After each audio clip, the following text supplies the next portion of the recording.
ছেলেকে নিয়ে দোলনায় দোল দেয়, আর টুনির মার গান বলে, ও টুনির মা তোর টুনি কথা শোনে না।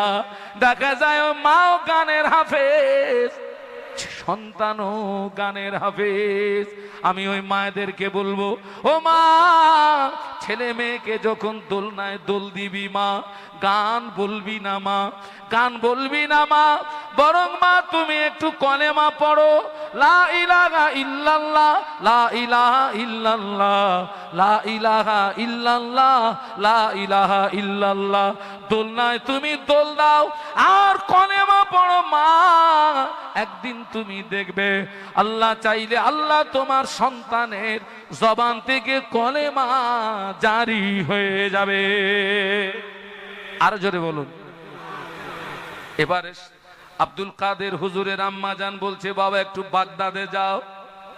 ও বাবা আব্দুল কাদের, দ্বীনের ইলম অর্জন করার জন্য একটু বড় মাদ্রাসায় যাও, বাগদাদে যাও।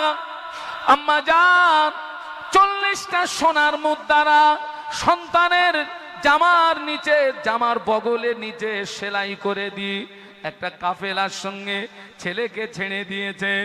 ও বাবা আব্দুল কাদের, যা বাবা দ্বীনের ইলম অর্জন করে এসো। তবে বাবা আব্দুল কাদের, আমি তোর মা বিদায় বেলা একটা বিদায় বেলা তোকে একটা কথা বলছি, আদেশ করছি বাবা, জীবনে যেন মিথ্যা কথা বলবি না। একটু সুবহানাল্লাহ বলেন না, একটু মহব্বতে বলেন না। মা কাফেলার সঙ্গে ছেড়ে দিয়ে আদেশ করছে, বাবা জীবনে জানো, সবাই মিলে বলুন, জীবনে জানো মিথ্যা হচ্ছে গুনার মা।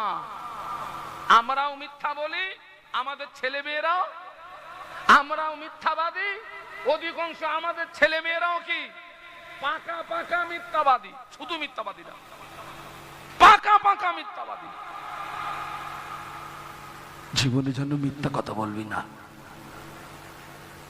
আগেকার দিনে তো এত গাড়ি ঘোড়া ছিল না, রোড রাস্তা এত ভালো ছিল না, তখন পাহাড় জঙ্গল, মানুষ একা একা যেত না, এক একটা কাফেলার সঙ্গে মানুষ বার হতো, কাফেলা একটা দল বার হতো।